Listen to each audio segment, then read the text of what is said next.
leg of the campaign, kind of understanding, what needs to happen, what you guys are tasked with, and all of that other fun stuff. First of all, let me introduce myself. My name is Randy, and I will be your Dungeon Master. You can call me Randy, DM, or God of all things. It's really up to you. I'll be running the campaign here for you. SQ and I'm probably going to get this right. It looks like Crucci or Crouchy. I don't know. Cruci? I don't know. We'll figure it out. But both of them, they were players alongside myself, who was also a player in another campaign that,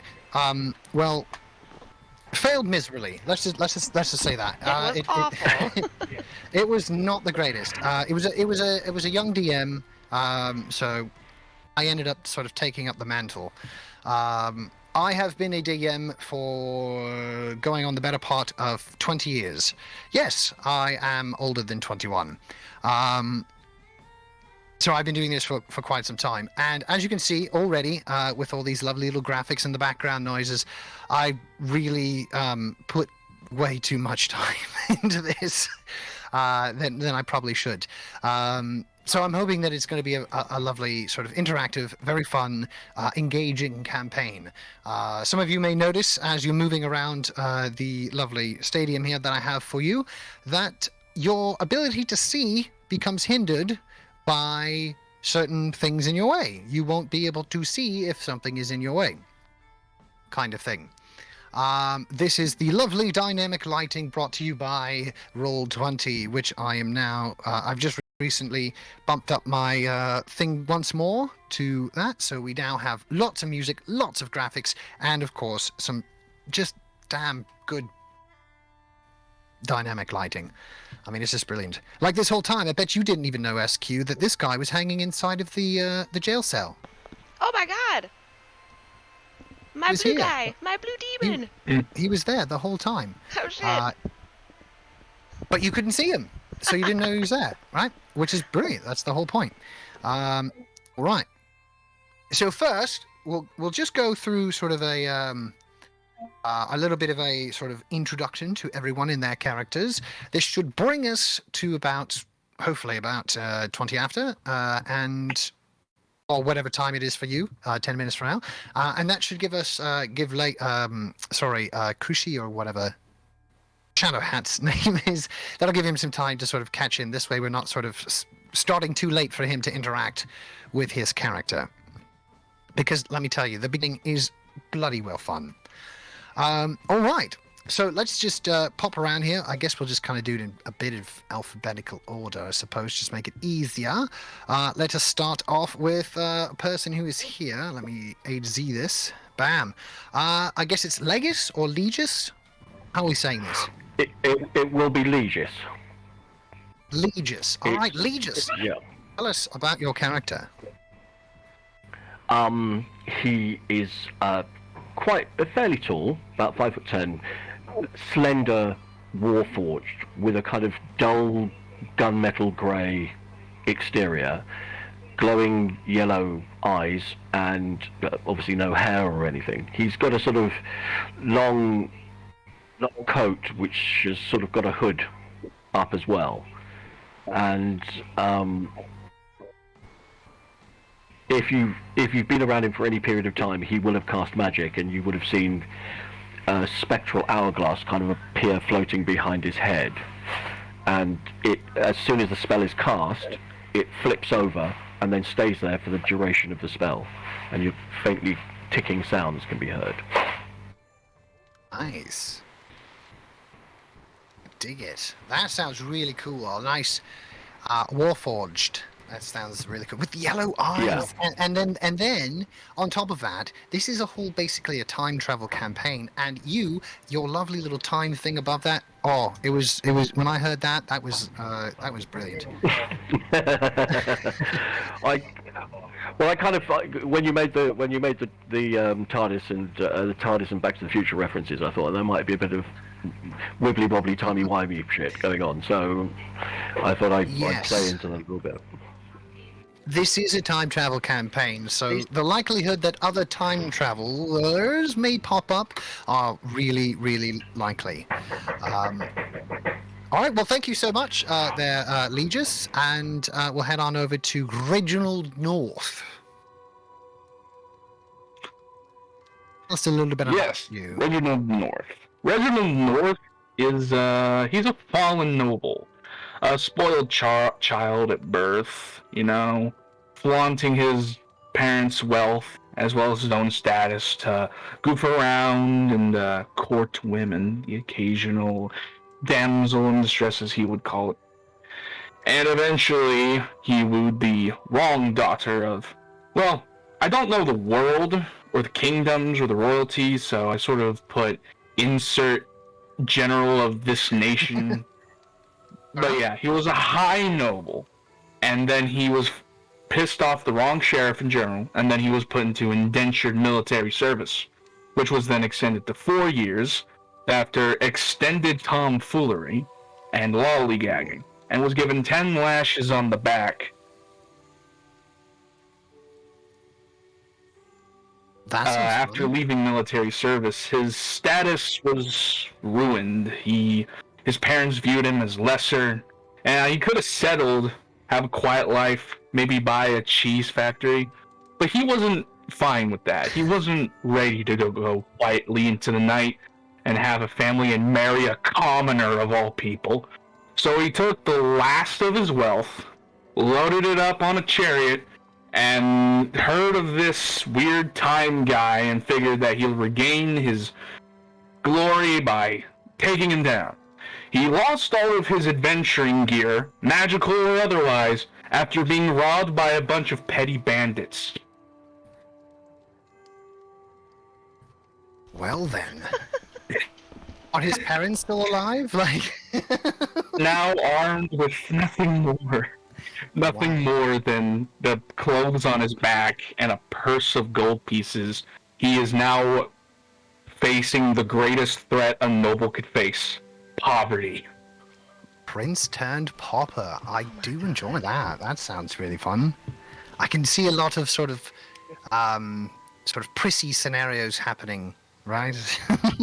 I can definitely see that in the future. He's never killed a man. It would be suicide to send a noble into battle. That would be political suicide. For sure. Especially one so prissy and... I dig it. But yeah, that's Reginald North, spoiled child turned pauper warrior. Just picture like Paris Hilton suddenly having no money. Oh, yes. Yes. All right. So thank you for that, Reginald. All right. Sparkle, SQ, Quentin Barry. Yeah. Tell us about yourself. SQ is your pretty normal halfling bard. She comes from a suburban family. Her dad went a little bit crazy. He's big into music and he tends to ignore everything else. Her mom kind of got pissed off about that, so she ended up sleeping with Mr. Tinkerfoot, the gnome next door, which made her dad go crazy. So she left. She's kind of just been adventuring, tootling around since then, playing music, making friends, mostly animal friends. Oh then. Yep, that's SQ for you. Yes, and the bright, the big bushy black hair doesn't hurt. All right, I guess we'll hang on there for Absolutely. Crouchy. I don't know. I'm sure we'll get it. I'm sure one of the ways I've said it sounds close. All right. So with that, okay. Kick this over, and we will do. Do I have this set up? Oh, well, I've only got SQ on there. All right. Well, so let's start it off with all of you. The world. Oh, actually, hold on. I've got something for this. Is it that one? It's that one. It's that one. Okay, here we go. I've got something for this. in the world of Galicia. There we go. This is the one. There we go. In a world of Galicia, many strange happenings are beginning to unfold throughout the entire world. It is strange, and it is also unbelievable. Thousands and thousands of years ago, there was a group of chronomancers. They sought to create a time pendant. A pendant that will have the ability to control time itself. They put upon themselves as guardians of time. They travel back, right the wrongs, and fix those things that have changed. However, one of them wanted the power to himself. And this caused him to become greedy. So much so that many adventurers from around the world sought to end his life and put back the time that was once changed. Many adventurers stand before him, and as these adventurers are ready to strike the final blow against Caltex, the Destroyer, the Time Protector that is now only in it for himself, he, before this final blow from the heroes, travels back along their time stream and kidnaps them before they can ever be the heroes that destroy him.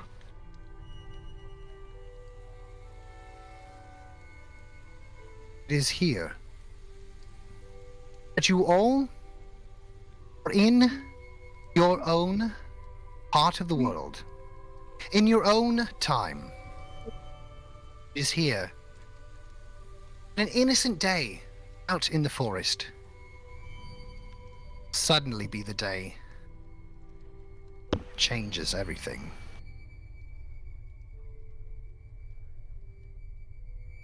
As you all are ending your adventures, hunting down small game or simply traveling around in the woods,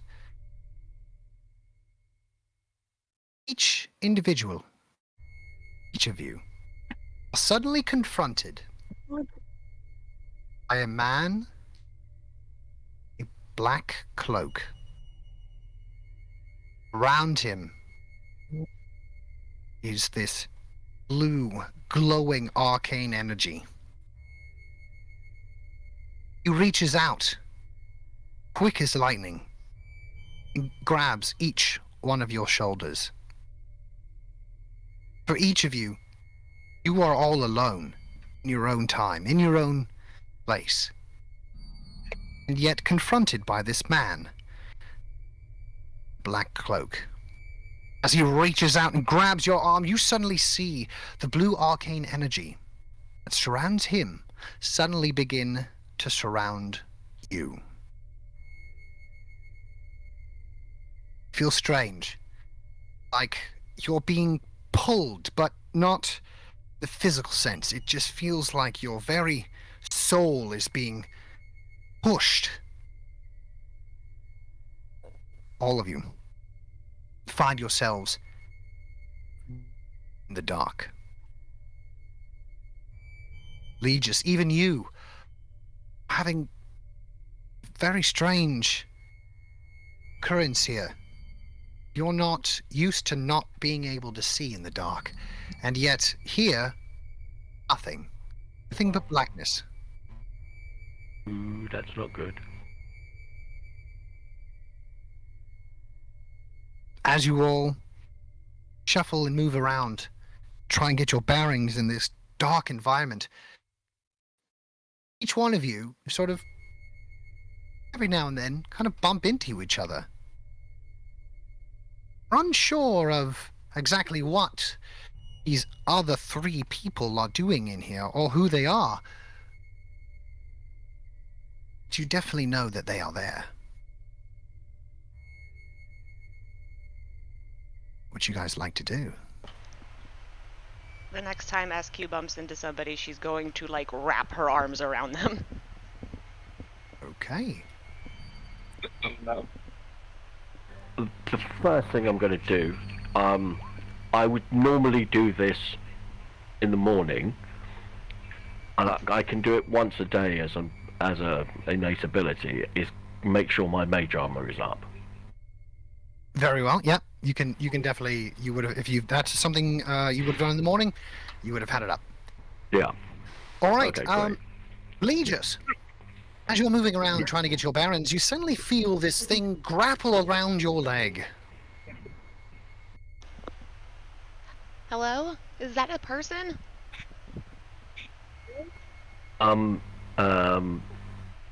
Yes?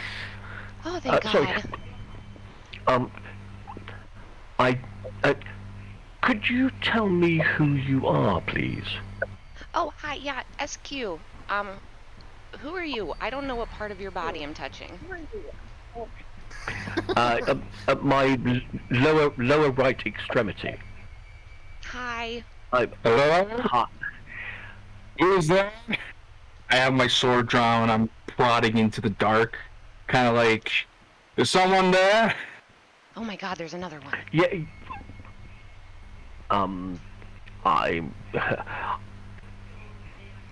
I present no threat.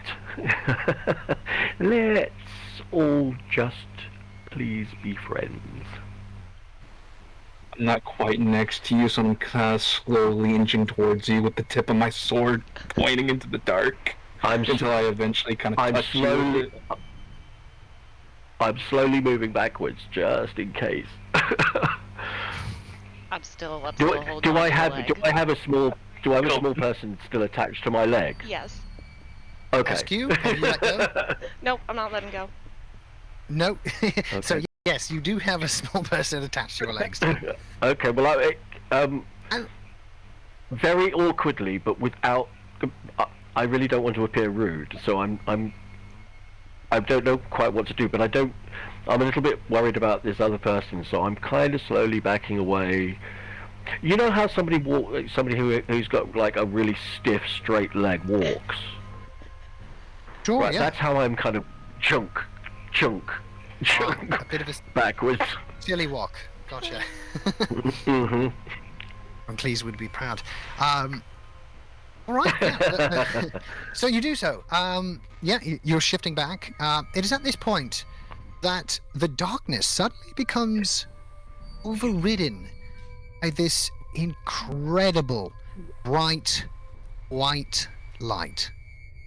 First, takes up the space of a small sort of little sphere, no bigger than your hand, and it starts to suddenly grow into the corner, illuminating the area in which you are around. You find yourselves all in a very small, like a 10 by 10, very small enclosed space.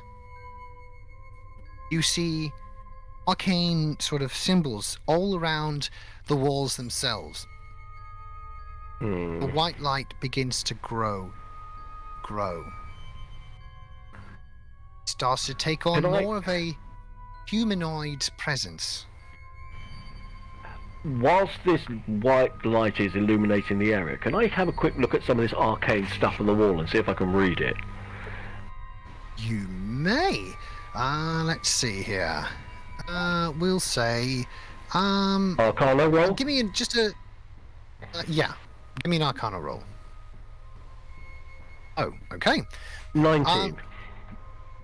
You can't necessarily read it because when you look at the symbols, you can definitely get the sense that these are sort of runes, in the sense that they don't necessarily mean something. They are in and of themselves a symbol that represents a particular type of spell. As you're looking around and you can see the arcane symbols, you can definitely tell that this is some sort of magical darkness spell, making it, even in the event that one of you had dark vision or even a bright torch, light would not be able to enter this room. Do the silhouette, does the light from the rooms allow us to see the silhouettes of everyone else? Indeed, yeah. As the light becomes a little bit brighter and brighter, you are able to see all around you. Of course, Legis, you do see down that there is a very bushy-haired halfling hanging onto your left leg. Reginald, you of course see this happening, but also off into the corner, you do see as well a what appears to be a person sort of wrapped up in a leather cloak, huddled into the corner, apparently not moving. I'm gonna look down at SQ and say, I think you're safe to let go now. SQ just looks up and like grins at him. It's just like, yeah, sorry about that, and she gets off. No, it's okay. I just, just. Who are you people? Why am I here? Can you explain anything? Talk to me.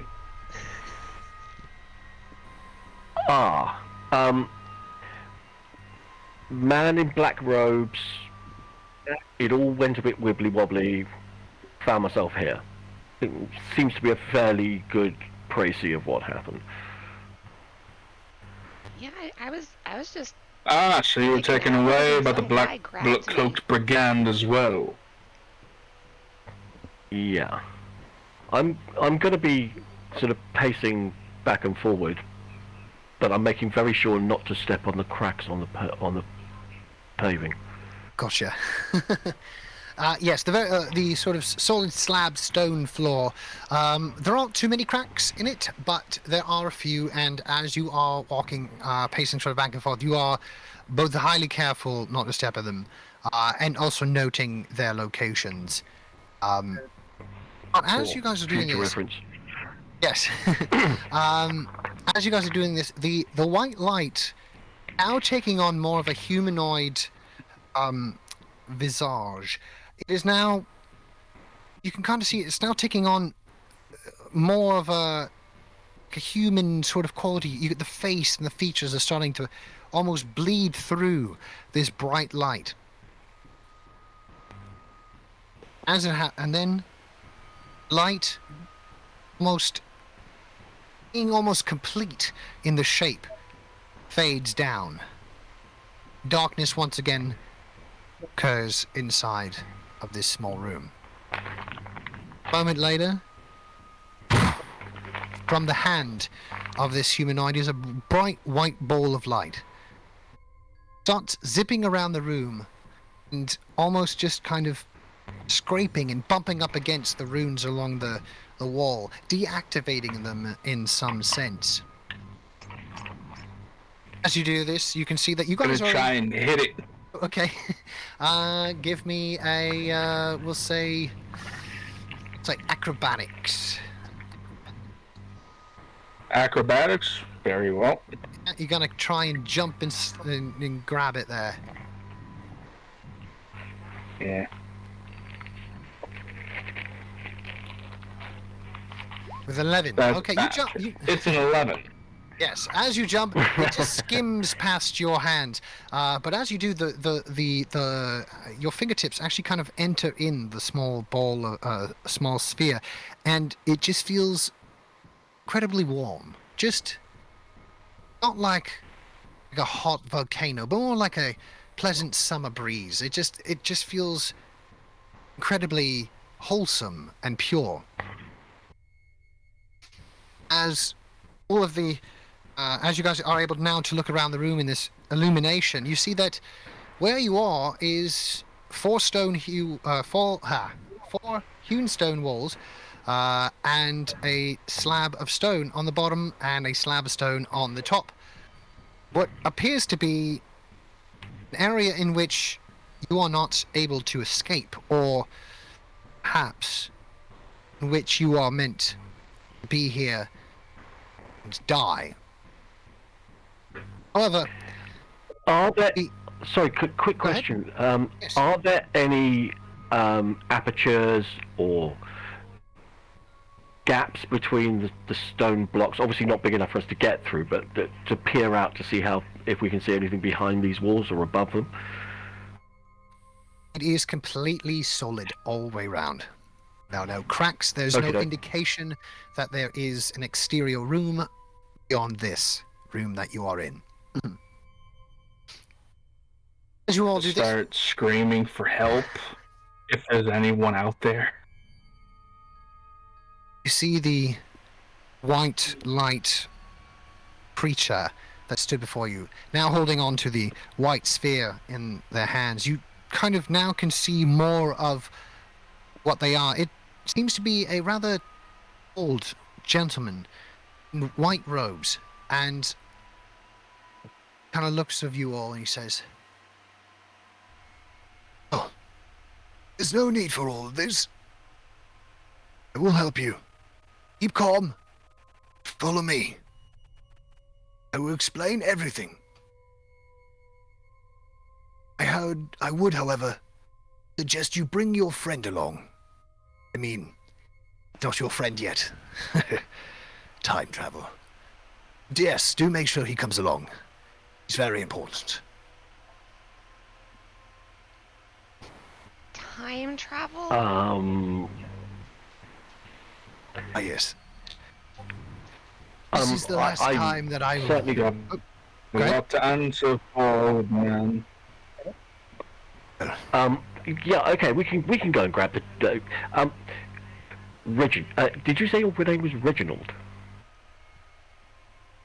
I have not stated my name. My name is Reginald North of House North. Of course it is. I was wondering if you might be so kind as to grab the bundle over there. I'm a delicate, fragile creation. I'm too small to pick him up, so really it's your job now. As such, I am reduced to dumb labor, as is the toil of the commoner. And I shall grab him and hoist him over my shoulders, as per military training. Gotcha. A little bit of fireman carry there. Gotcha. All right. You are now holding on to him. The white mage kind of not intrusively, but does kind of step forward and gets sort of into a space where he's kind of equidistant from everyone. He holds out his hand, and the white light that's in his hand enters in sort of the center of this room. He says, "Oh, it'll be the last time I've seen you. It won't be the last you'll see of me.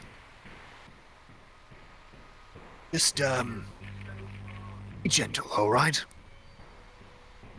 Let's get you out of here before he knows you're gone." With that, the whole room illuminates into this bright, white, ivory white light. So much so that it is becoming impossible to even keep your eyes open. Even with your eyes closed, the light is just too intense. And then a moment later, it all just goes right back to black again. It takes a moment. It's strange and eerie at all at the same time, but the briefest of moments, almost like someone has hit mute on your ears. You don't hear anything. Then as you you can almost feel like sensations coming towards you. Some of you feel the strange rocking back and forth of your body, the swaying of your body, rolling back and forth, that fluctuation with your equilibrium. Others you can start to hear some very interesting sounds. First you hear strange sounds of water. At first it just sounds like trickle. Then suddenly it comes more and more. Then, of course, you too feel that same warbling back and forth. It is now. It's almost like when you're sleeping and you've just had a dream. You've just woken up and you haven't opened your eyes yet. Like you're caught in that state between awake and sleep.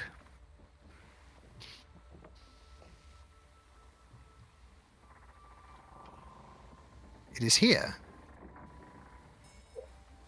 Where is it? You guys all find yourselves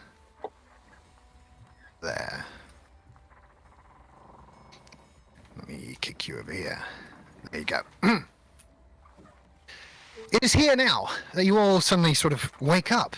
You find yourselves rocking back and forth in hammocks? What? At least you think it's a hammock. It's kind of hard to see for most of you. However, Legis, you are able to kind of get the sensation that this is kind of like the lower decks of a ship. Everyone else, including Legis, I suppose, is able to see quite light, sort of almost coming from sort of an above source, casting its light on the deck below. What would you guys like to do? I'd like to get up from my hammock and rub my eyes to wake up and get the darkness out, I guess. All right. I'm gonna quickly check to make sure my companions are about, and then I'm planning on having a quick look forward over here. SQ Okay. is kind of like gonna do that thing where you wake up out of a horrible nightmare and you just sit straight up, and she's just gonna go, "What the fuck?" Give me a dexterity saving throw. All right. You are on a hammock, you're very tiny, and you just abruptly got up. Okay. Okay, you get up. The whole thing spins because of your sudden weight. You are able to grab onto both sides, and almost like Mission Impossible, you kind of land with your nose inches away from the ground. Slowly let go of one hand to brace yourself. There you are on the floor. You pick yourself up, dust yourself off. Ha! You're lucky no one else saw that. Ha! I'm fine. All right, Legis, as you enter up and going around that particular area, that you see a light source. It is, bright hot sun. This is sunlight coming down from the stairs leading to the top of the deck. Okay, well, in which case I'll sort of just pop my head back around the corner and sort of say, "Hey, I found a set of stairs leading up, and I think it goes up onto the deck of a ship. There is sunlight up here." Oh, vitamin D. And SQ just starts walking towards him. I'll basically I'll sort of move over here and wait until everybody who's coming is gonna join me. All right. Trucy, however, is still somewhat unconscious. However, definitely getting the sense that you're on a ship. You hear water. You assume that he'll be at least fine hanging down here for a couple of minutes or so. Q, give me a perception check, please. Okie dokie.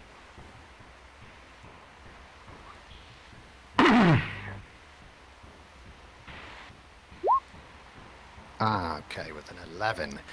All right.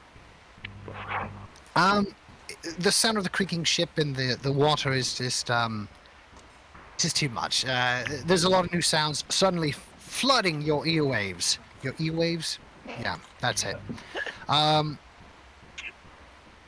God. Eardrums. There we go. That's the word. Airwaves. Earwaves. I was thinking airwaves at the same time. But anyway, because it travels through the air, right? Anyway, yeah, you're getting the sense that you can hear some mucking about going on upstairs. Above on the top deck. You're definitely not alone on this ship. Even with you four here, you're definitely not alone on this ship. SQ kind of like tugs on Legion's sleeve. She's like, I'm pretty sure there's people up there. I think. Or that's water. People or water. I think I agree. I think you are correct. Perhaps we should go and see exactly where we are, what boat we're on, and who we're with. They have to know we're That here, might right? not be a good idea. I don't want to be mistaken for a stowaway. I mean, we kind of are stowaways. Well,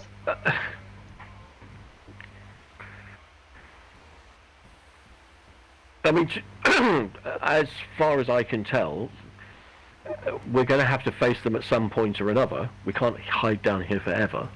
We might as well go up there and do it now. SQ just nods. She's like, yeah. One moment. Fine, we shall do it your way.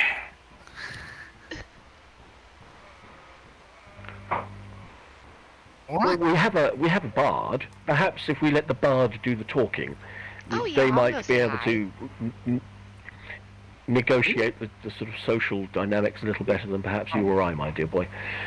Oh, yeah, no, he opened the door. SQ is just like, she's taking it. She's like, yep, and she's heading up the stairs. Right. I will follow her behind. Let me rephrase that. I will follow behind. Third in line. I understood what you meant. All right, Yeah. you there. As you aboard the very tippity top of the ship here, just get you up there as well. As you got boarding up the top of the ship, there is a few big burly sort of dwarven gentlemen. They seem to be having a dinner hauler, as you can hear them sort of singing about as they're all doing and manning their stations. SQ is not graceful at all about it. She just gets to the top of the stairs and puts her hand up, and she's like, hey, hi. All stop. Kind of all look at you. What are you guys singing? Well, hello there. Yes, Who hello. are you? I'm SQ. Who are you? My name's not much importance, is it, love? No. Oh God, here we go. How do you manage to get aboard this ship here? I was about to ask you the same question. We have no idea. Well, we set sail months ago. What? I said we set sail months I ago. told you we would be mistaken for stowaways. So, can I just ask a couple of questions? First of all, where are we? Indulge my curiosity. Well, we're to sea, can't you see? I was rather hoping you'd be a tad more specific. I was hoping you'd be a tad more specific with how'd you get here. White light, white mage. Oh. Moment the words the white mage comes out of your lips, you see them all kind of look at each other. They'll kind of give each other this rather sort of knowing nod. And then they all just kind of go back to work. You know mine. Okay. I'm going to go over to the one that was speaking to us just a few moments ago and say, Okay. please indulge my curiosity. What's the name of the ship that we're on? Ship here. Yes. It's a falcon. Wonderful. And what part of the ocean are we in? Or where are you headed? Headed to the town of Redsmith.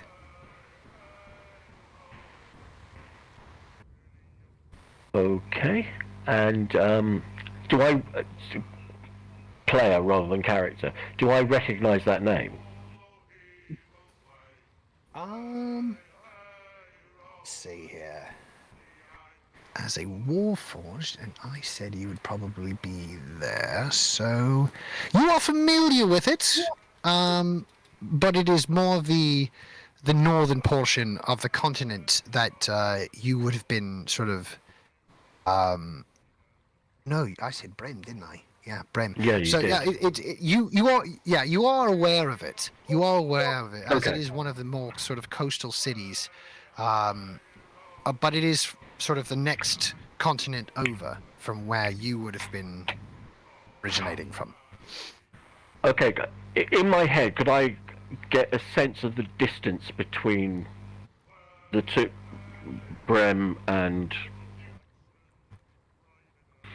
Yeah. Redsmith? You can get somewhat of an idea that it's roughly, give or take, about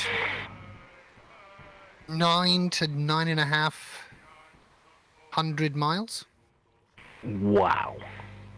Okay. It's quite the distance. Very much That's similar a to little like how beyond my- someone in Canada knows that Australia exists, but don't know about Yeah. Fair enough.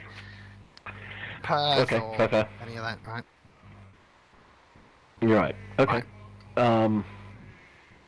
Okay. This is way above my pay grade at the moment. And I'll say, sorry, and Sir Dwarf, your name is? Hey, my yeah. name is Apple. Apple. Well, it's very nice to meet you, Apple, and thank you for the information. Right. I can get back to work now. Please don't let us. No, hold on. Where is the where? How was where is it the made white a proper explanation for us being stowaways? Sorry, one more time. There's a lot there. As just How? over yourselves. Okay. Should I go first? Sure. Yeah, Reginald's. I ask, how is the White Mage teleporting us here a proper explanation for us being stowaways? The one that Legis is talking to kind of sees the shouting, prissy man on the deck. He looks over and he goes, "'Cause we do what we're told when we get paid."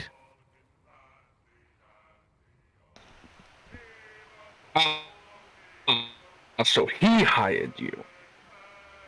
Well, it is a bit of a weird situation, really. You see, this man shows up almost a year ago.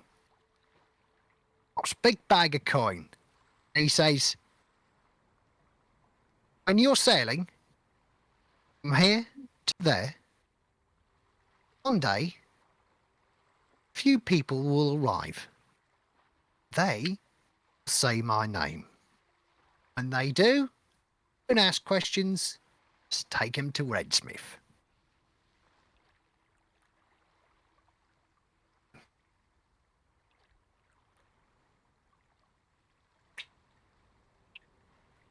So, He accepts that explanation, just starts wandering off around like, this is just perfect.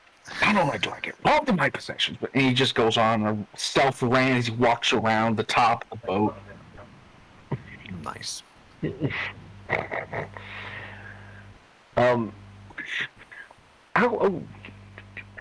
are we expected to make land at our Set destination? just hit shore Apple. within a day's time. depending on the weather, of course. And is the white mage around, or he's not on board? He's not here, if that's what you're asking. Okay. Well, I tell you what. Is anybody using the cabin? That would be the captain, sir. Right. Fair enough. We probably ought to say hello to him. Is he in his cabin or is he elsewhere? Which one of Captain you right find? now is currently resting. Ah. Okay. Well, I don't want to disturb him. I'll wait until he gets up. Thank you for your help. No problem.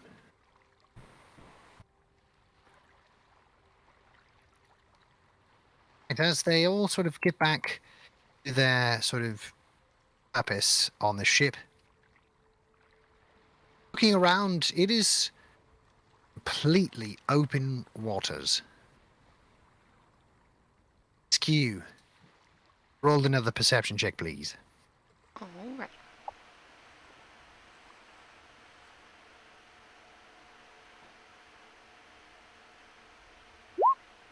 Okay, Oh, very good. With a +4. yes. Oh, we got a 19 plus. Okay, good. I was like, wow. All right. Okay, yeah. With the 23, it takes you a bit between the singing and the sounds of the boats and the shouting of the various dwarven gentlemen making their way, bouncing across the ship.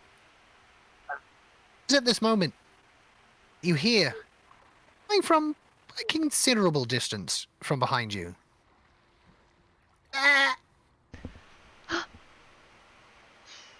Lonnie?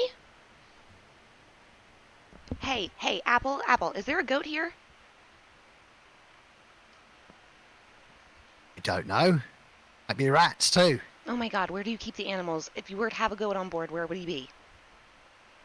We wouldn't keep animals on board. There's a goat on your boat. Where is he? There's a goat on your boat. I don't know. Have a look around. Busy, miss. SQ's just gonna follow the sound. Right. Yeah, it's coming in from behind you. I'm gonna literally wander up to the front of the ship and just kind of sit up there cross-legged and just wait, looking at like a Zen meditation pose, sat Ooh, nice. waiting for the captain to appear. Sure. Hey, you two. Is there a goat up here? I haven't Mean seen that one? And SQ just starts screaming. And she runs. Oh, he's a baby! Lonnie, what happened to you? As you reach out, and your very familiar friend Lonnie, or Lon Moore, Yes, his name is as Lawnmower. as he's referred to as, seems to be. He's definitely a lot younger than you remember seeing him the last time. Even before he was rather well on in age. This appears to be a rather small, maybe giant goat. Lonnie! Hold on, I need to... Give me a second. Uh-oh, my character sheet's not opening. There we go. One moment. There you go. You should have Lonnie back. Alright, And your I'm passing pets. Seek with animals. Now let me give you control of Lonnie back. Thank you. There. Alright, SQ's just gonna ask Lonnie. Lonnie, why are you a baby? Lord! Hungry! Oh crap. Do you guys have any hay? Or fruit? Or vegetables? Or trash? Might find something down below in the stocks, love. Nothing here. Alright. Thank you. And she's just gonna take Lonnie down All to right. go find food. Okay. So, for those who would like to know a little bit insight on Lawnmower, he is from the previous campaign that was just utterly terrible. And that particular person basically gave her this pet, let her love it, and then told her it was all a dream. I said, you get to have your damn goat back. Love All me right. my fucking goat. Right, so with that, so you're heading back down with your goat. Let me bring you and your goat downstairs. There you go. It is rather dark down there, so keep that in mind. We'll figure it out. Okay, so with that, you can kind of see many of the dwarves are sort of bouncing around from one side to the other, and they all seem to be sort of rather busy at this moment. Even though this is sort of out in the open, you can see a few of them sort of looking up into the skies and looking up behind them, and sort of that motivates to push them a little bit more. Here in the background, is manning the helm. You can hear him shouting, "Storm's on the way! Pack it in, let's go! Storm's on the way! Let's get it going!" I look around. Where is it coming from? Yeah, it's coming from this guy right here. And the storm, oh, sorry, the message was from that gentleman there. The storm seems to be coming up from behind in the sky, approaching somewhat fast.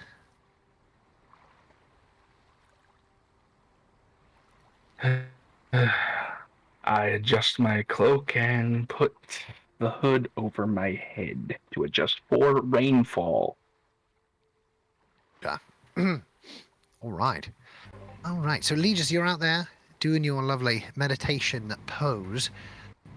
Yeah. Anything in particular that you're meditating on, or? I'm slowly trying to piece together what the hell has happened in the past few hours, because it's been a bit of a ride. I've had a black mage, I've had a white mage.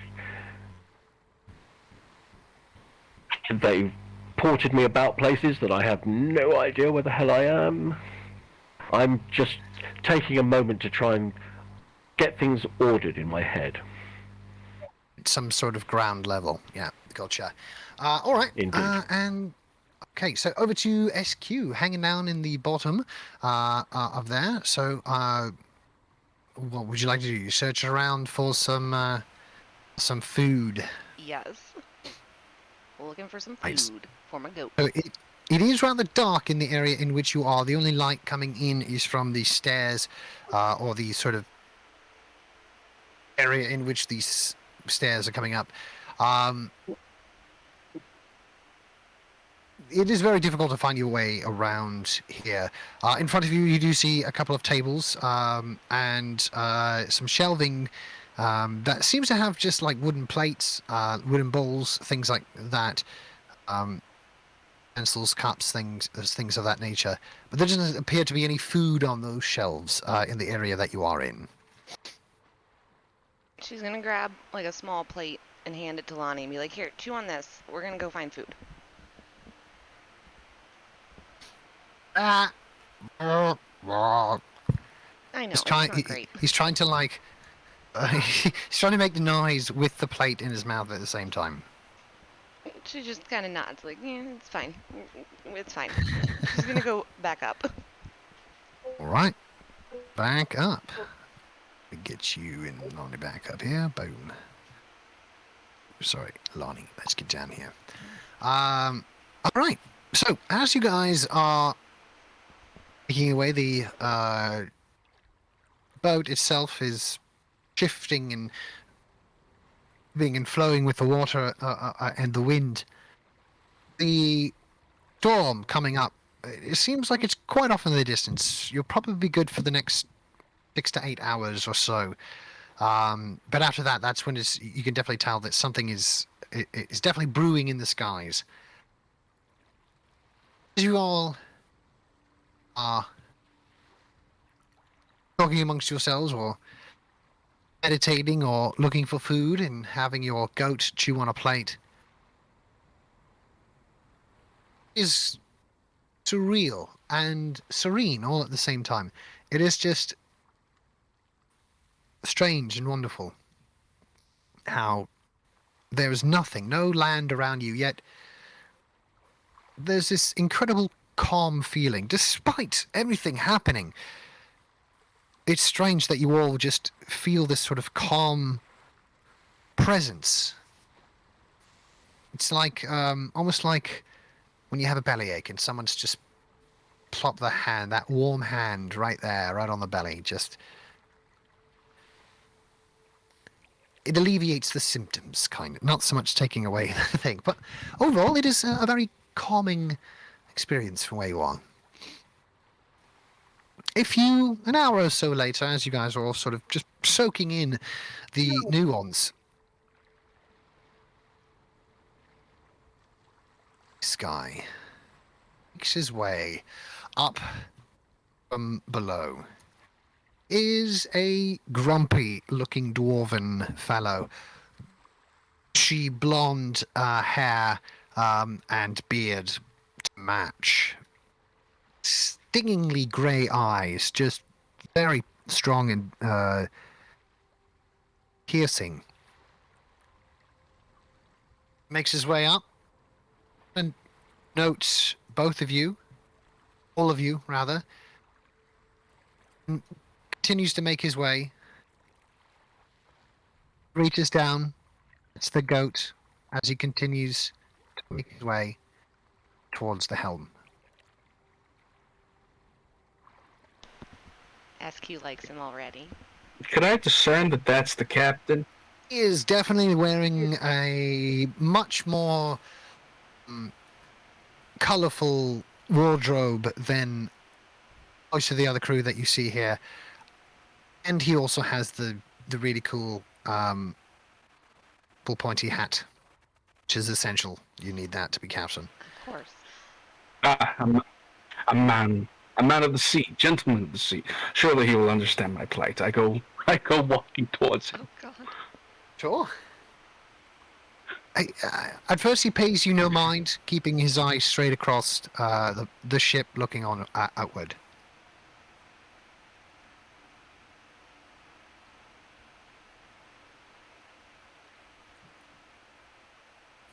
As you begin to ascend the stairs, you're... Excuse me, sir.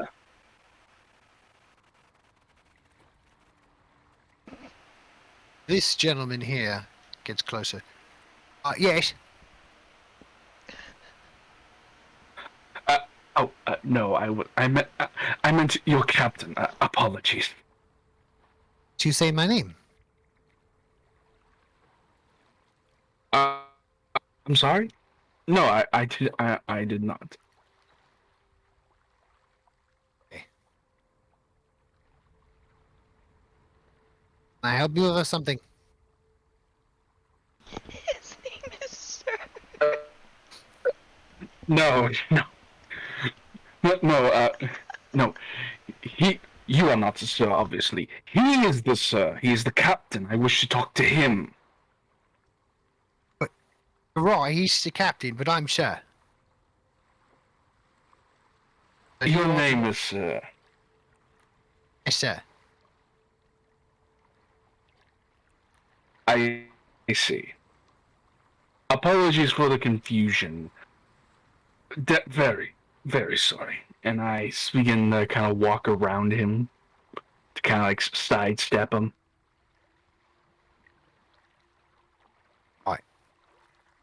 Strange fella.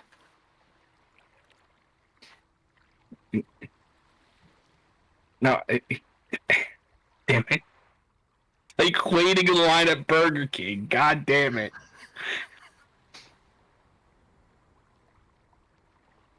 I'll just wait until Sir moves out of the way. All right. He kind of looks back and he's noticing that you're, like when you look back and you know someone wants to say something, but they're just being kind and patient, waiting for everyone to kind of just be quiet. You can just, every time he looks back, he's just like, kind of gets a little curvature of the mouth there. Just a little bit of corner pops up with a little bit of a smile now and then as he looks back at you. Good. Whilst this soap opera is playing out, I'm going to approach the captain. All right. And say, excuse me, are you the captain, sir? Yes. And I'm speaking to the guy Captain with the grey Othello. eyes. Ah, Yes. I apologise for our sudden appearance upon your ship. It wasn't our idea, I hasten to add. I was wondering if you could tell us a little bit more about what's going on. So you're the lot the White Mage was talking about, eh? Apparently. Right. Well, what to say, really? Man comes out of nowhere. Never seen him before. It's bags of coin. There's us. One day, we'll have people on a boat. If they say White Mage, we ought to give them safe passage. Honestly, in the crew here, so was some old geezer just going out his way. His way out, that is. And you lot turn up. Rather unexpectedly. Oh, you're in the middle of the ocean. Yeah, well, this... Okay, well, look, thank you very much for your time. Sorry to disturb. I'll be at the front of the ship if you need me. Right, well, we're set to make dawn As I in see, less than a day's time. as I saw Legis kind of talk to the captain, I was like, "Oh goddamn, I'm in the wrong side of it." And I start walking around the boat, like, and I go up the other set of stairs. Like, god damn it! Tedeschi kind of looks at him. She's like, what are you? This isn't a line. You can just go talk to him. Oh, right. Excuse me, sir. And I look at sir, and I just give him a look of, I swear to God, if you interrupt me. See him kind of, at one point, you see him with his finger kind of like this, with his mouth open as if he's going to say something, and then he just pipes down and goes back to manning the helm. Hmm. Captain Othello Captain. does look your way. Excuse me. Could you please explain to me why I was kidnapped by a man in cloak and then proceeded to be teleported to this ship?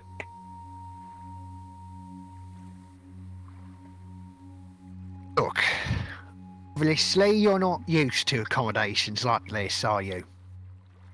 Well, let me put it very simple for you, Prince. You're here on this ship. We don't know any reason why you would be here. All I know is that the White Mage has paid for your safe arrival to Redsmith. So if you'd like, you can head back downstairs, have yourself a meal, have a nap. However, fortunately, we're on this ship. I don't know why you're here. Kind of gives a bit of a scowly kind of look and almost like a bit of a grumpy sort of facial expression. This is kind of like his first sort of interaction with anyone outside of his crew, let alone just for today. This, you know, he's woken up not too long ago, so he's still kind of in that sort of cranky mood, as it were. Kind of raise my right hand, put my index finger up. First, I'm not a prince. I'm actually ninth in line for the throne. I'm and second at Apologies. And I just turn around and go down the stairs hastily as to not embarrass myself any further.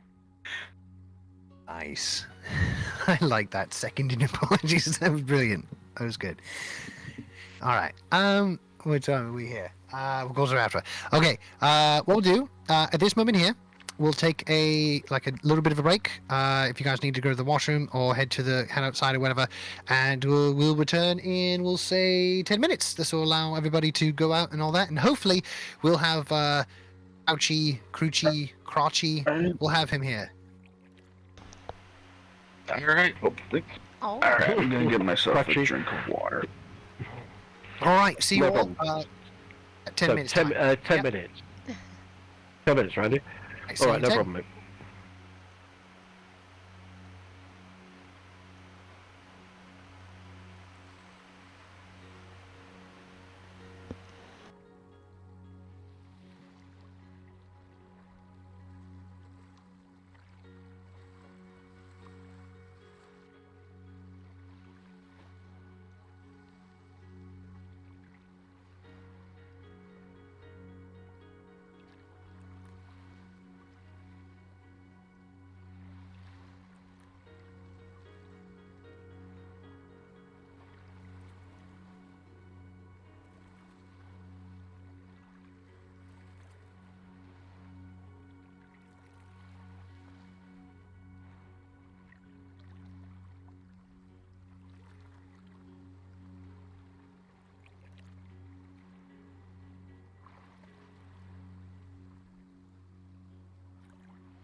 Hey, made it.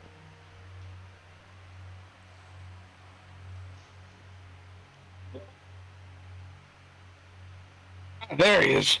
Yes, yes, yes. All right.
Okay. Oh, hello there.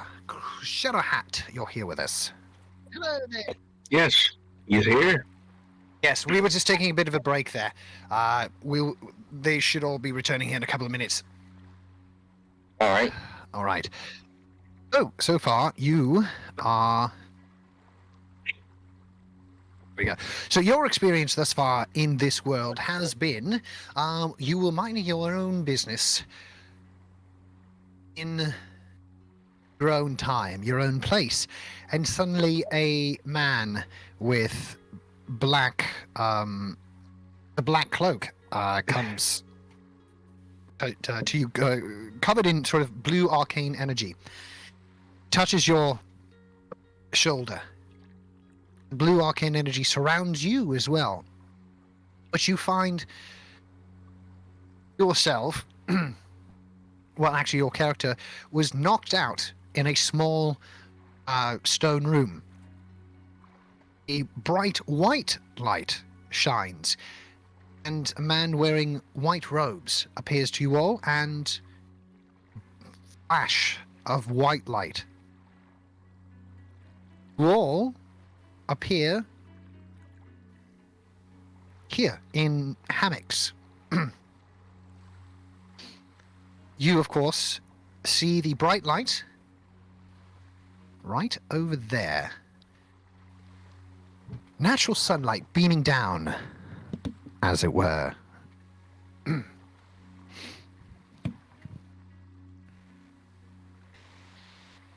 All right, and that is the experience from everyone else's point of view. They have been interacting with some of the crew. They have met the captain, Captain Othello.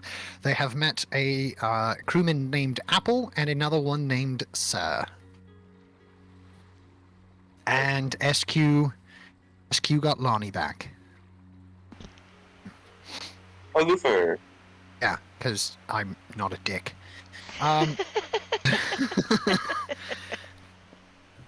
It true though. It true. Yeah. Right. So I guess we just wait. Oh, there's SQ. Okay. I guess we're just waiting for a couple of the others to join us in here momentarily. We've got Lee just I'm joining back. there, Yeah, I'm back. and Reginald here as well. I'm right here. Fantastic. And we have we're gonna have to let me tell me the pronunciation of this. Cruchy, Crouchy. Quilsey. One more time. Quilsey. Rosie? Quilsey. Quilsey. Rollsy. Hold up. I think I'm pronouncing it wrong. Quilsey. Like, Like curiosity, but it's with an O. Yes, Curiosity. like that. okay, cruelty. Got it. Okay. Okay. Way far from, I believe, any other pronunciation that I had said up until now. So that's good. Okay. There we go. Cruosi. Gotcha. All right. Well, now that everyone's back, Cruosi, you are here. Let me just kick you up. Boom. You should be able to see yourself there in a darkened area with the lights shining off here and off of here. What would you like to do, Crucy? You have now, after being succumbed to this very bright white light, sounds and the movement of the ship slowly fade into your Phaneron, and you are just... It's almost like waking up from a dream. I go to the bottom light. Okay. As you enter there, you do see that it is natural sunlight emanating from the stair opening from above. This is the... You seem to be in a lower deck of a ship.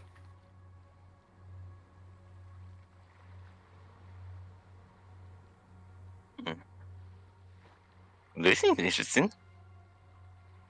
I like to climb the stairs Okay, you do so. upwards.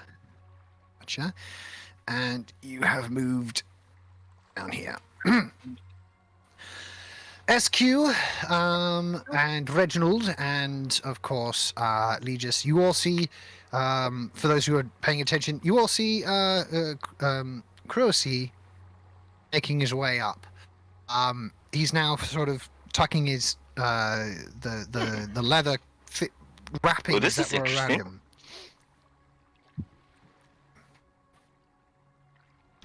SQ just kind of like waves from where she's at and like yells like, "Hi, good to see you're awake." Now wait, I see that we're on a ship, but I have no reason why. I have no idea why.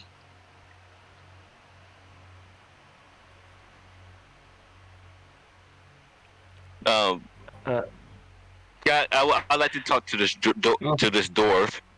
Okay. Yeah, the crew themselves are Yeah. all dwarven in race. All right, I'll just speak to the nearest one to me. Like, hey, may I ask what your name is?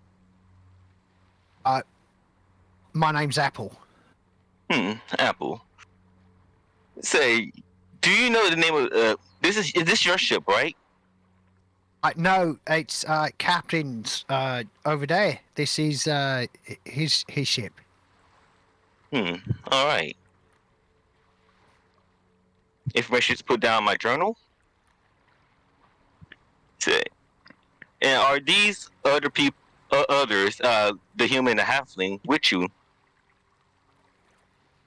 No, I arrived here when you did. All right. Noted. Thank you for your time. And Okay. I left. Go ahead. I was gonna say that I was gonna walk up to Kurosi, but you walked towards me, so it's all good. All right. all right. Sir, how about you? Would you know how you got to this particular ship? Yes, and I'm sorry to say, I am afraid we've been kidnapped by an old man. So it wasn't a dream. No, I'm afraid not. I do remember carrying you into this ship out in the high seas. Well, thank you for that.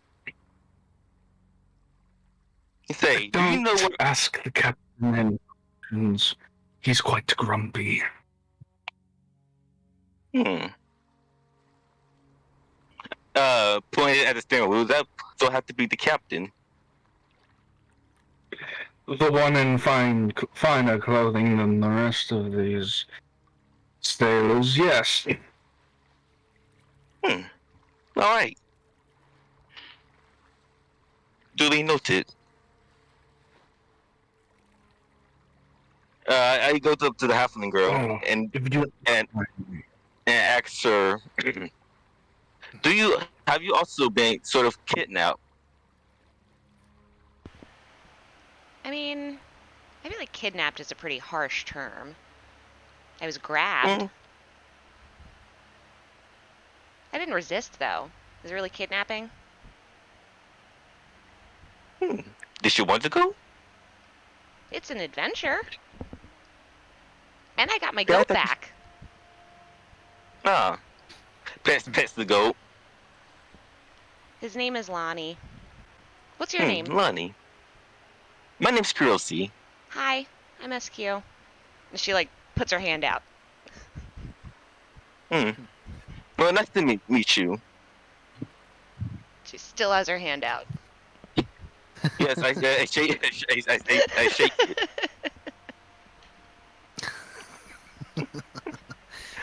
All right. Right. Hmm. Anyway, Okay. time to speak to the captain. Yes. Captain, sir. Yes. Does this ship happens to does belong to you, right? Aye. Can I get the name of the ship? Ship says the Falconer. Oh, the Falcon. Hmm. All right. Writes that down in his journal. Uh, do you know how we happened to get here? Me in particularly, I've got news that I've been carried by a man over there, but I'm not sure how I got here myself. I don't know how you guys got here. All I know, told your friends, is that a year ago, a man dressed in white, big bag of coin, and says if there ever is a group of people that enter onto your ship and say the words the White Mage, we are to give them free passage to Redsmith. Ah, As I told your what? friends, crew and I didn't believe it one bit. Then today, you show up. Hmm. Well, that answered a lot of my questions. Nice talking to you, sir. Yes. All right. Well, that ends my role playing session. Okay. As you guys are all taking in your surroundings, and you kind of get the sense that you're stuck on the ship until at least you make sure. It's at this Uh, point that a few hours will pass. A may few more. may I during these 2 hours work on some of my uh, uh my infusions? Yes, you may. All right. But during this, if you guys, not that you need it because we just started, but this would technically count as a long rest. It doesn't necessarily mean sleeping, it just means that you guys are not doing anything particularly stressful. I do have all my items on me, right? Yes, yeah. You guys are not missing anything. Everything was found on your persons when you woke up. At some point, After- SQ is gonna walk up to the Okay. captain and just give him a little hug and be like, "Hey, sorry to bug you, but my goat's really hungry and I can't see anything downstairs, and I need food." Right. Yeah. That. He hands you a torch. Thanks, man. Come on, A Lonnie. torch. And It is she's a going downstairs. covered. It is a covered torch on the end, Ah. similar to a lantern on a stick, basically. I can't bring the torch with me. Ah! That's all. You should be able to, because I don't have you controlling it. 1 second. There you go. Now you control it. Boom. And downstairs we go. I was Okay. gonna head down into the brig as well. Haha! Okay. And let's bring you down there as well. Boosh. Alright. Alright, A little Lonnie. easier to see, I can imagine, with the torch. Yes, this is so cool. Hmm. Food. Lonnie, food. Where's food?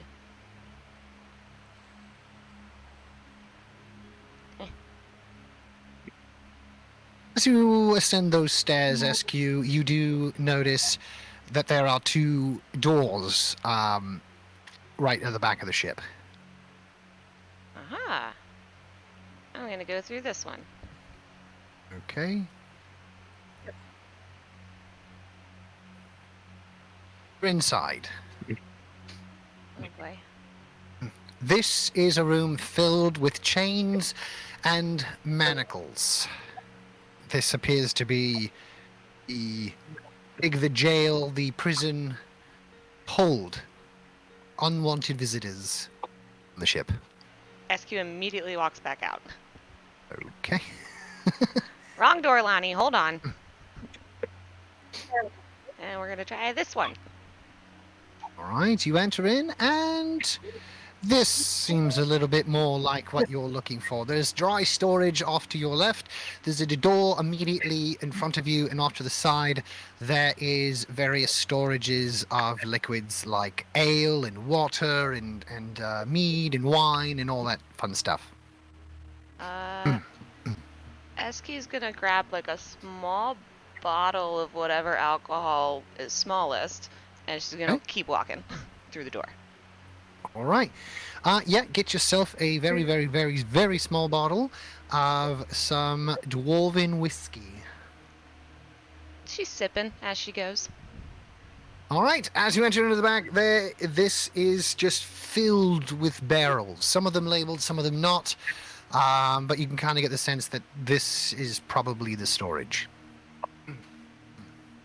I'm just gonna start looking through the ones. Are there any labeled like fruit or like what are Not so the much. labels? Some of them are labeled from various merchants. Some of them have the Linecaster shield logo. Others have the Kaitarian Empire, and others have the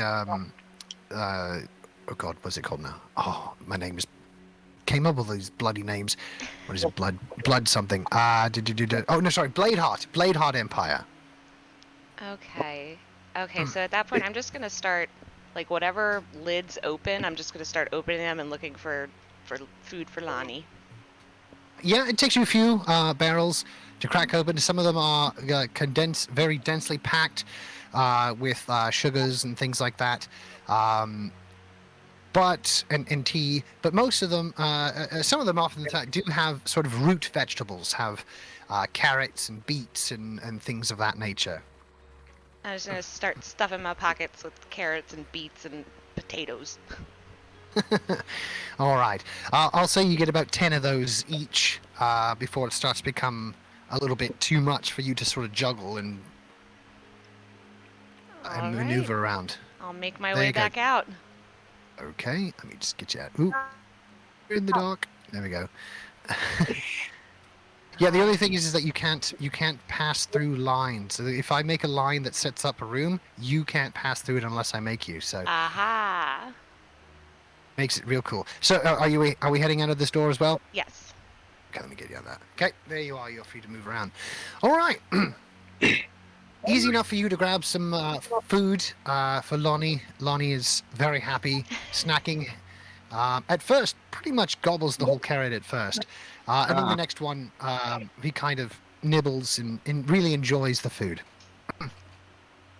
She kind of says like, "Okay, Lonnie, you gotta slow down. You're gonna throw up." Ah. Good heavens, are you trying to feed an entire company? No, just the goat. Do you want a carrot? And she holds one out to Ah, him. I think I'm fine. I shall go looking for my own form of nourishment, thank you very much. Oh yes, it's dark. It's dark over there. I pull out a torch and kind of point it towards her. Do you mind giving me a light? Sure. She holds her torch out, but she's like looking at him with like a raised eyebrow, like, you're kind of snooty, aren't ya?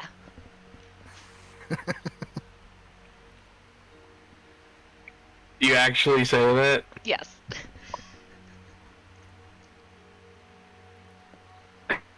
Please watch your tongue. If I could do that, I'd have a better act than my loot.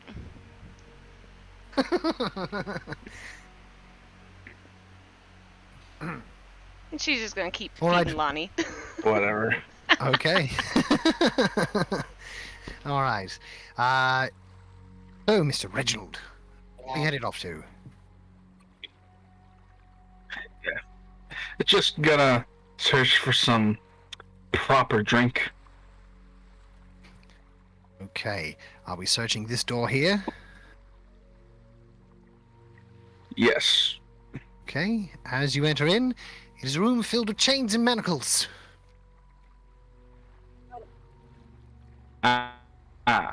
I see. Next door.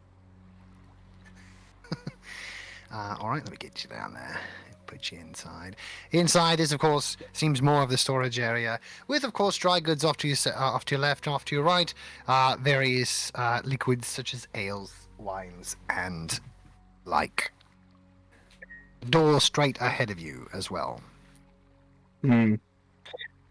Any wine in here?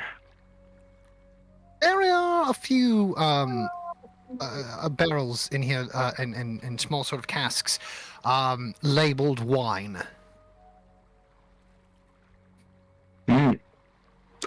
I suppose they don't have any spigots. Make a perception check. Very well. Oh, hell. Oh, natural 20. As you're looking around at some of them, looking around for a spigot, one of them, as you notice, you kind of turn the barrel, it's already tapped. Oh. Yeah, curses. Hoping for some good drink around here. Now I gotta settle for the dwarf and stuff. Very well. I just pour out the water from my water skin and fill it up with dwarven whiskey, I guess. Okay. Yeah, all right. Yeah, you fill it up. There's a huge difference between the water and the whiskey. The whiskey does seem a bit more viscous, a bit more thick as it's coming out. How does it smell? It smells as much as you'd think dwarven whiskey would smell. It does have a bit of a potent first sort of hit to the nose, but it's something that you feel that could get used to. Perhaps you don't want to.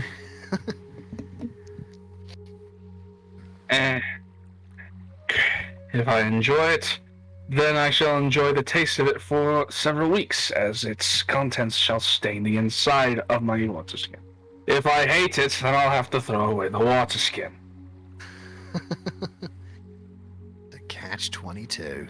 I shall go ahead and go to the hammock and just lay on the hammock and take a sip, and that's where I'm going to be for the next 8 hours until I guess the storm.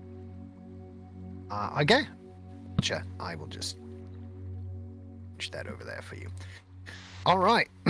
So, is there anything else that anyone wants to do during the next little bit leg of the trip? No, I'm gonna remain exactly where I was, cross-legged, in meditation. But I've got this thing called Century's Rest. Let me just ping it up for you so you can have a quick look. Yeah, I think you'd showed me that not too long ago. Yeah. Yeah. But basically, I'm literally. It looks as if I'm an inert statue, but I am kind of aware of what's going on. You're powered down. Yeah. Yeah, that's a very good way of phrasing it. Well, as you're doing that, Kurosi tries to analyze what actually are you, because he has never seen anything like you before. So It's a walking, talking I robot. look Yeah. like.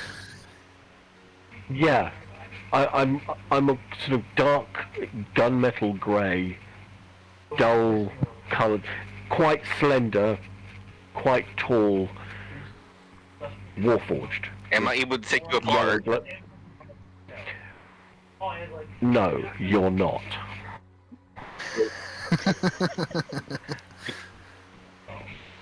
I I need to know heartily more recommend about not you. trying. We've got a Well, if you warforge ask, and an I'm- artificer. This is going to be great. Oh my god. I will happily tell you if you ask me questions, but I'm not going to allow you to start fiddling around with my insides. All right. Hey, what are you? What exactly are you? I never seen anything like you before. Well, there's this thing. I was discovered at an archaeological dig, and my inert form was given to a gnome tinkerer called Regrim Wiggleston. And Regrim, after about 2 decades of experimentation, probably more by luck than judgment, if I'm being completely honest, fused a Modron power unit into my chest and sprinkled it with fairy dust. And for some weird, bizarre reason, this seemed to animate me a while ago. Well then, is it easy for me to take you apart to study you? Oh my god. The answer to that is no, and no, and please don't try, otherwise I shall be forced to defend myself. Fair enough. Okay. So, do you have the same story as everybody else? Exactly the same. Black mage, white mage, ship, all going a bit pear-shaped. Last question. Do you know any language that's still coming? Sorry, yes, I speak Sylvan, and I blurt out what sounds like, if you have ever heard it before, the sound that it used to make when a modem was connecting over the wide area. Dial-up noise. Yeah, Oh, and that's Modron. Well, what is what was it called? Salvic? It was. What is? Yes. What is this Salvic thing? I never heard of it. Sylvan, it's the language of the Fae. Oh. Somehow the pixie dust and the Modron power unit gave me the ability to speak their languages. You have to. You need to teach me how to speak that sometimes. But I would be happy to sit down and teach you Sylvan. You might have a little more difficulty with the Modron, but I'm happy to try. All right.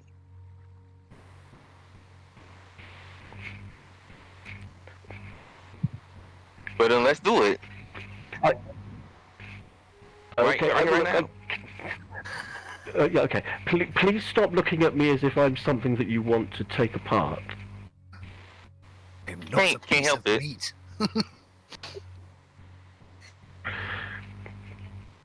I think about a lot of things. It could be physical or metaphorical. I do take on a lot of things. I really can't help myself. I'm just interested in knowing how to replicate the world. I understand. However, I believe, given the circumstances, I'm kind of unique. But even more reason to replicate you. Can SQ come upstairs at this point? Sure. Yeah, let me let me get you up there. Um, There you Yeah, are, love. that might be possible sometime in the future. You know, I'm you know, there are some things, but I really don't want to wake up with you trying to take my leg apart. Please give me your word you won't be doing shit like that. Hey guys, That's the sound. what are you doing? That's what Muslim sounds like. Hmm. What is that noise? Actually, what that just said is your mother is an irregular dodecahedron, There we go. which is a modron slam. As you Oh. may have guessed, I did use an upper class dialect. So, yeah, Yeah, well, there you go. It's high modron rather than low modron. that's right. We're talking high speed, man. High speed. It was still dial-up, Absolutely. which was terrible. Reginald, how did you get there? Let me scoop you out there. No, I think Where you Reginald headed, said he was. Reginald? I thought Reginald said that he was going to be spending the rest of the time in his bunk drinking dwarven whiskey. Gotcha. I will put him back in the bunk. Yeah, for some reason he was in between walls, but I got him. Oh right. Okay. Give me back your torch there. I'm Okay. going to kind of slowly. I'm going to slowly back away from the weird person that's trying to disassemble me, and do.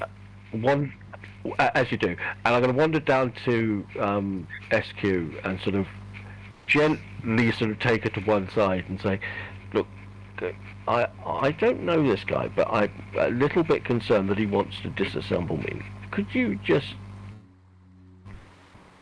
help me keep an eye on him and make sure he doesn't try and take me apart? Oh yeah, sure. And SQ like kind of turns around and like leans over and like whispers in Lonnie's ear, hey, keep an eye on that guy. He wants to break the robot. I prefer Warforged. Robot is such a it's a rather kind of, you know, Mean slave. well, Oh, and SQ Yeah. like puts a hand on her chest. She's like, I am so sorry. Hold on, Lonnie. well, look, Protect Legis the is Warforged. fine. Honestly, Legis is good, but I am technically what's referred to as a Warforged. What do you want me to tell Lonnie your name is? He gets very confused very easily. Just tell him my name is Legis, Lonnie, protect Legis. and I'll make sure that I keep an eye out for your friend as well. Thank you. He's much smaller than he used to be. I don't know if he can handle himself as well anymore. Well, you know, I'm sure he'll grow. I mean, they do, especially if you feed them. And as he says that, he like kind of reminds her, and she just like pulls a radish out of her pocket and like tosses it to Lonnie. All right. So, I'm going to spend the rest of the time kind of gently wandering around deck, sort of subtly, or not so subtly, trying to keep about 20 feet between me and Cruisy. just keep your distance, keep an eye on it. Yeah, gotcha. All right. You know, you know when you kind of get creeped out by somebody at a party, so you spend half the time maneuvering your way away from them? It's kind of like that. And Lonnie just kind of like takes up residence at the bottom of those stairs, and he's just watching Kurosi. Right. I do wish to meet the man who's walking around with chocolate pretzels. It appears sticky and it's very, very wet. All right. Just making some notes in my notes. All right.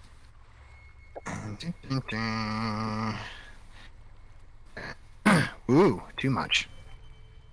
Enough. All right. So this is going on, and you guys are all tending to your own conversations, your own needs. If you guys need to go, sleep or drink or whatever during the course of the remainder of the trip, you guys do find your way around the ship rather easily. Anything that you guys are able to sort of search for, you guys as can. With that, I get a pair of shackles. you get a pair of shackles. Yes. You could be able to find. Yeah, you could go downstairs in the in the brig there and grab yourself a pair of manacles. I really Alright. don't think I want to know any more about your hobbies. Oh, I just disassemble robots and have a fetish with shackles. What the heck? Nah, I'm more. Like a He's more. closet freak, I'm man. more of a religious person than myself.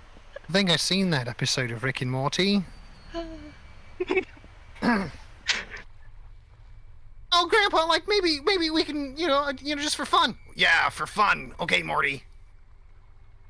It's just cool. Want something to commemorate our adventures. Bravo.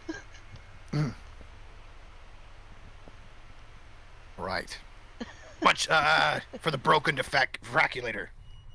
Does it defraculate? No. Fuck no. Then it's a broken defraculator. All right. Moving on. To the long travel of ships. Guys do, of course, see the crew getting a bit more sort of, not panicked, but a bit more rushed. You do hear the call for land.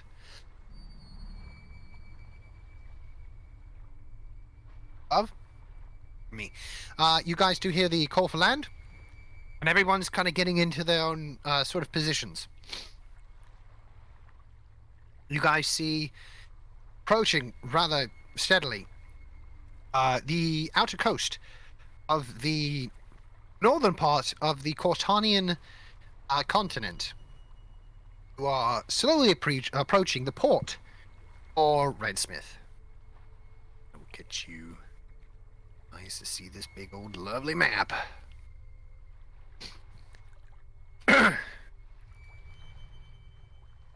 So, as you all finally the port, the crewmen tie it all down, all the plank boards, and look at all of you knowingly. This is your time. This is your stop. Okay. By the way, I can only see black at the moment. Oh, you know what? Because Yes, the same as for me. Oh, that's me. That's my fault. Second. There you go. Now, that should help. Yes, I can see. Brilliant. Okay. All right, so yeah, look at this lovely map. It's, by the way, it's freaking huge. It encompasses a lot. I'm not sure I'm on the right bit. I can just see large squares of water, which is really weird. Yes.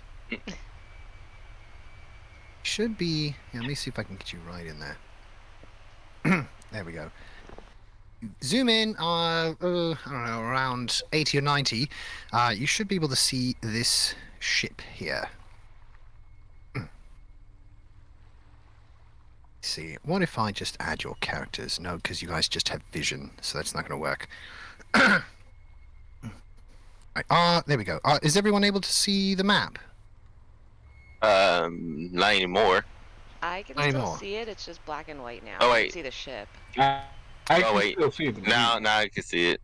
Everyone can see it. I can if you just zoom out a little bit. You can control that in the top right Yeah, hand corner. I did it. I did it. Right, cool. So if I do this, it should. There we go. And this. Oh, I see what's going on. Need to do this. There we go.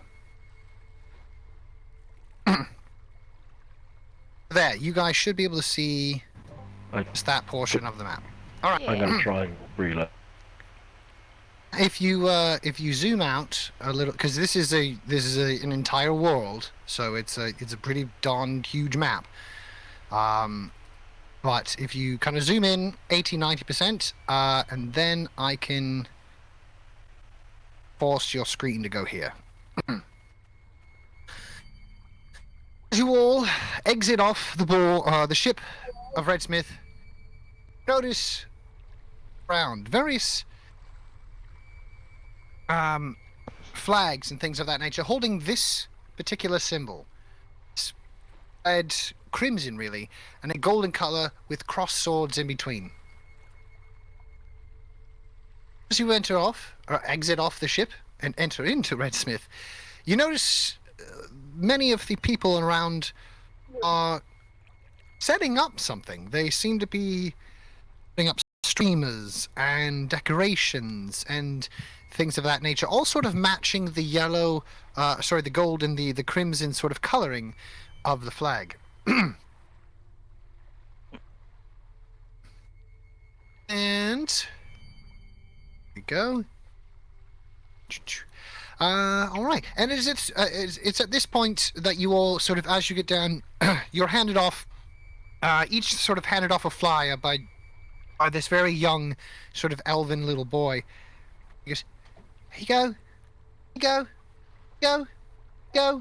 And as you all look down at the flyer, you see that it is fastly approaching the Harvest Festival. Here in Redsmith will be just a few days' time. But what's really weird is that as you all look at the date in which it's occurring, some of you doesn't make sense because you didn't leave when it was almost fall. Where you were out in the forest, it was something else. It was a bright summer day for all of you. What's even stranger, as you look around, you see on the town board, on the top, Year of our Lord. Below it is the year 1301. Which to some of you be very, very strange indeed. For instance, Lucy, this would be your past, as you originate from the time of 1305. Legis, your advanced robotics come from the year of 1320. Reginald North, your pompous attitude comes from 1342. And Sparkle, or SQ, come from 1315. Don't worry, you don't have to remember all this. I will put these on your character sheets for future reference. All right. But these are the years And that you what's have the come year in from. The current year, right now, current date is 1301 of the first day of Marpanoth. All of you, in some small or in some cases grand, have traveled back through time. Here, 1301. And I think this is a great place right No, about here to Can't be right. stop our lovely session for tonight. All right, that was a lot of fun. We got a lot of things out of the way, guys, and we're kicking off in Redsmith. Oh my goodness, so good, so All awesome. right. Give yourselves a big That round was of good. applause. You guys did it. All right. All right, one in the bag. Woo! Woo! Yep. All right, so as many of you may have noted or not noted in the Discord, there is a category called the Town Crier. In there, we will I'll have the bulletin board. This will let you know when the next game's going to happen. House rules.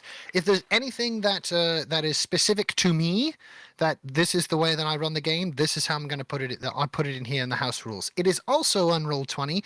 In your journal, you'll notice this thing, little folder above your character folder. This is campaign notes. In there, you have access to the current date, any current tasks that you guys have to do, your downtime activities if you are given downtime. House rules are there as well as the what I like to have, the world map. This is the world map, as is map that you would see. And of course, not to mention, for those of you who do have pets, you do have a category for pets. For those who eventually will get mounts, you guys will have mounts. But one of the things that I found that is odd that I found that Roll20 doesn't have something for this. But in your journals, you'll see something called measurement tools. It has cones, it has cubes, it has diameter, and it has radius. So all you have to do is click and drag, and it will put it on there for you. Oh, nice. So no guessing. Is this going to hit my guy? Is this going to? None of that thing where you got to like drag the stupid arrows all the way around to make sure they hit. None of that. You just drag and drop and away you go. Awesome. Underneath that, right. For those who are spellcasters, underneath that, if you do guys have spells, you'll get something called summoning attacks. That will be your a folder in there. So things like fireball, flaming sphere, spiritual weapon, wall of fire, things like that. So basically, I hit it in there, and you can see the diameter in which it attacks. And if you hit shift and double click on the fireball, it opens up the character sheet, allowing you to cast the fireball spell like thus. Thus making it super simple. You don't have to go through your character sheet. None of that. It's all handy dandy right there for you. Awesome. All right. You know, And you said how to do this how? glad I Right. in And, history. and the final thing is items. If you guys get items, magical items, or anything like that, you don't have to record them on your sheet because I will have them here in your little items. All of you have access to the torch. So if you take the torch and you drag it onto the thing, it will create bright light that you can move around. See? Look at all that bright light you can move around. So brilliant. So with all of that, I've hopefully done my best to make everything as simple and as easy for you for Roll20 for those who are both new and welcome players. Apart from that, most of you have already done the mirror, which is good. It's just a way of putting your character out there, putting a token on there so I can download it and put it on the Roll20, as well as if you've noticed in your journal, you can see all the other characters. But just by clicking on them, you can't access their character sheet. You just access whatever was in their bio. So, other players, if there's parts of you or your character that you don't want to share with the other people, don't put it in your bio. Other than that, the tome. Now, SQ does record these sessions and kind of puts them on YouTube, but it's just like a private thing. Yes. So it's just kind of for us. And that will only be accessible through the tome. So in Discord, in the tome, if you go there, I'm sure SQ will have uploaded something like this momentarily.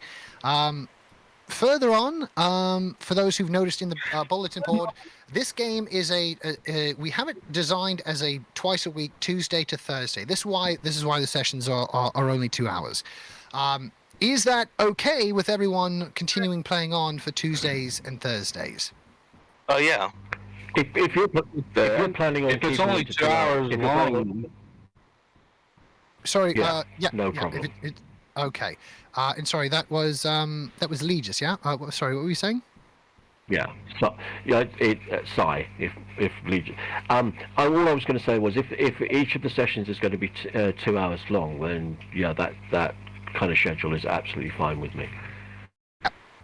Yeah. I found doing sort of one session and making it really long.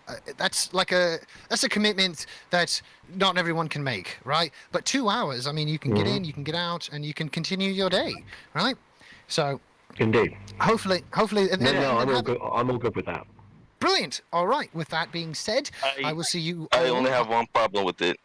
Like, will always be at 2 like it was right now? So yes. Apparently, I was reading back through the things, and I was looking at the tome, and I was looking at my phone and everything, and I guess we had switched the time to 3 o'clock today, but no one, including me, remembered that. Cruelty did, but nonetheless. So going I forward. didn't, but you started a little bit early. We did, yeah. But so with that, going forward, is it okay if we continue every Tuesday, Thursdays at the 3 o'clock Eastern Daylight Time? So it would just start an hour later. Yeah, that'd be perfect for me. I'm good with that. Yep, I could do that. I mean, unless I have some scheduling issues, which is probably not going to happen at all. Yeah, I'll be good. All right.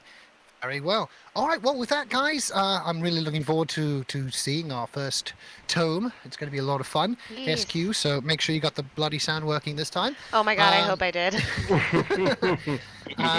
Just one quick query. Of course. In terms of leveling, how are you going to be doing that? Milestone. Yes, it will be milestone. Okay, that's cool. Yes, so leveling up will be milestone. It will be average HP increase, which means you take the average, add your constitution, blah, blah, blah, blah, blah. And, of course, multi-classing is totally allowed. Level 4s is when you can take on... you can do the thing or a feat or whatever, right? You can do... what am I? Attribute? Yeah, ASI or a feat. Yeah, that's right. So with all of that, there are feats. You guys can, of course, use feats from other things outside of the PHB. You just got to let me know. So this way I can have a reference sheet or a reference material so I can go, okay, yep, this is what your character can do. Okay, so let me create scenarios that will let you shine. Let me create scenarios that will make it difficult for you, yada, yada, yada. Awesome. Yep. All right. Well, with that, I believe I've done enough talking. I was just saying that was a really good session. I enjoyed that. Thank you.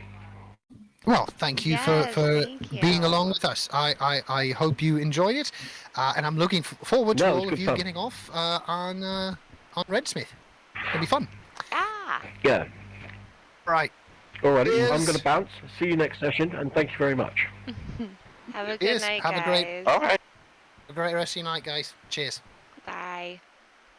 Yes. I gotta go too. I gotta feed the dogs. Same here. You do that. All right. Cheers, guys. Catch you Thursday. No. Bye. All right. See you later. All right.